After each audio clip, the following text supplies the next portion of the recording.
नमस्कार, मी प्रियांका आणि प्रियांकाज किचनमध्ये आपलं मनापासून स्वागत आहे. आज मी तुमच्यासाठी केळफुलाच्या भाजीची रेसिपी घेऊन आली आहे. ही भाजी अतिशय टेस्टी व पौष्टिक असते. ही भाजी साफ कशी करायची, कशी बनवायची हे मी अगदी डिटेलमध्ये सांगितलं आहे. त्यामुळे हा व्हिडिओ अगदी शेवटपर्यंत पहा. हे बघा, हे केळफूल आहे. हे केळफूल टिकण्यासाठी केमिकलमध्ये वगैरे काही बुडवलेलं नसतं, त्याच्यामुळे हे शरीराला एकदम पौष्टिक असते. केळफूल कसं सोलायचं हे तुम्हाला मी आज दाखवते. हे असं पूर्ण कवर त्याचं काढायचं आणि त्यामधून हे सगळे काढून घ्यायचे.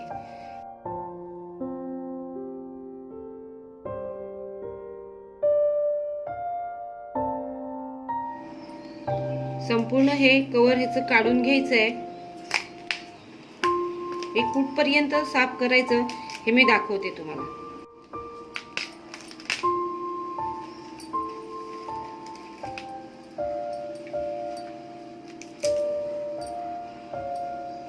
हे कोवळ्या आहेत.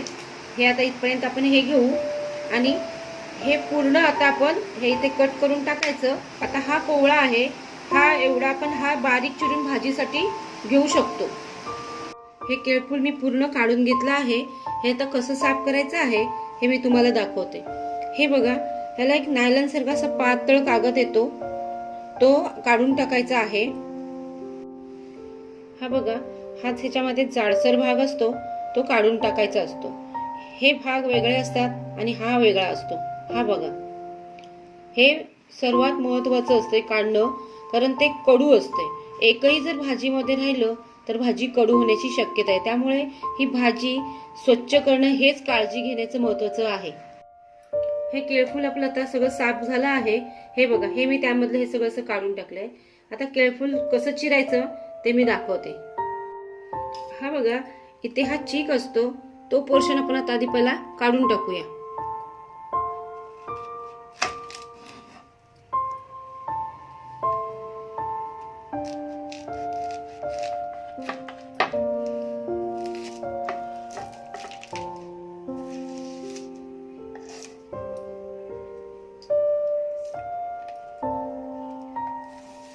हे पूर्ण बारीक करून असं घेऊया.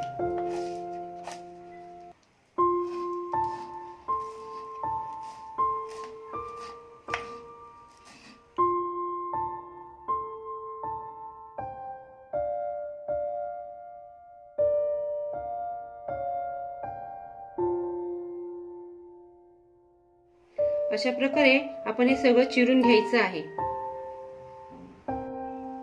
ही फुलं आपण बारीक चिरून घ्यायची आहेत. चिरून ती पाण्यामध्ये टाकायची, कारण त्याला चीक खूप असतो.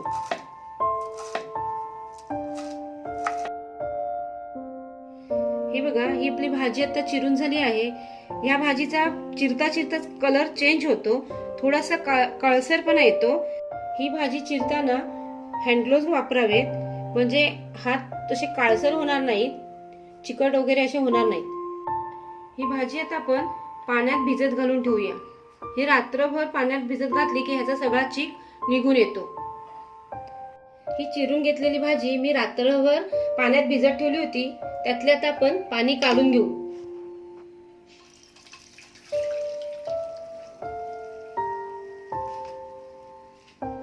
यातील पूर्णपणे पाणी जाईपर्यंत नितळून घ्यायचे आहे.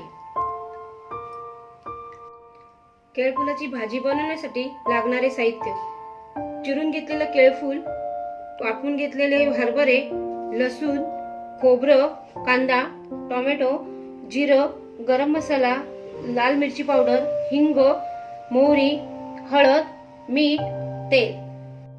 यामध्ये आपण साधारण 4 चमचे तेल ओतून घेऊ. ह्याला जरा तेल जास्त लागतं. तेल तापलंय, आता 4 पाकळ्या लसूण मी बारीक करून टाकते. लाल झाल्यावर त्यामध्ये जिरं टाकायचंय. लगेचच मोहरी टाकून घेऊ. मोहरी तडतडली की हिंग टाकू. बारीक चिरलेला एक कांदा टाकूया.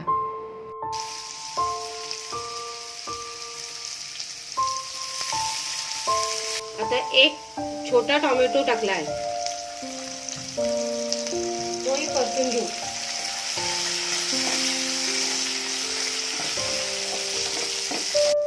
यात आपण अर्धा चमचा हळद टाकू,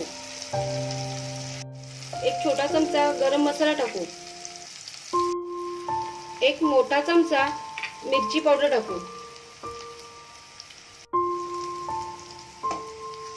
हे परतून घेतल्यानंतर एक चमचा मीठ टाकू। हे परतून झाल्यानंतर आपण त्यामध्ये वाफवलेले हरभरे टाकून घेऊ।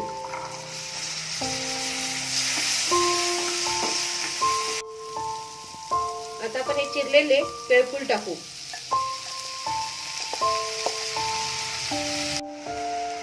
हे आता आपण चांगले परतून घेऊ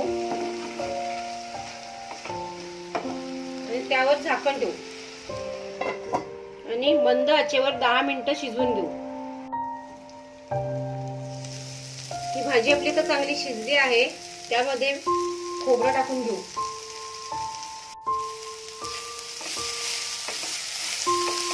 ही आता चांगली परतून झाली, बघा त्यामधलं सगळं पाणी आटलेलं आहे। हे खोबरं आपण चांगलं परतून घेतलंय, आता त्यामधलं सगळं बघा पाणी निघून गेलंय, म्हणजे ही भाजी झाली असे ओळखावे। ही केळफुलाची भाजी आपल्या शरीराला खूप चांगली असते। जर तुम्हाला केळफूल मिळालं तर नक्कीच करून पहा। तर मग कशी वाटली केळफुलाची भाजी? तुम्ही सुद्धा नक्की ट्राय करा आणि मला तुमच्या कमेंट शेअर करा। तुम्हाला जर माझी रेसिपी आवडली असेल तर माझ्या चॅनलला लाईक, शेअर, सबस्क्राईब करायला विसरू नका।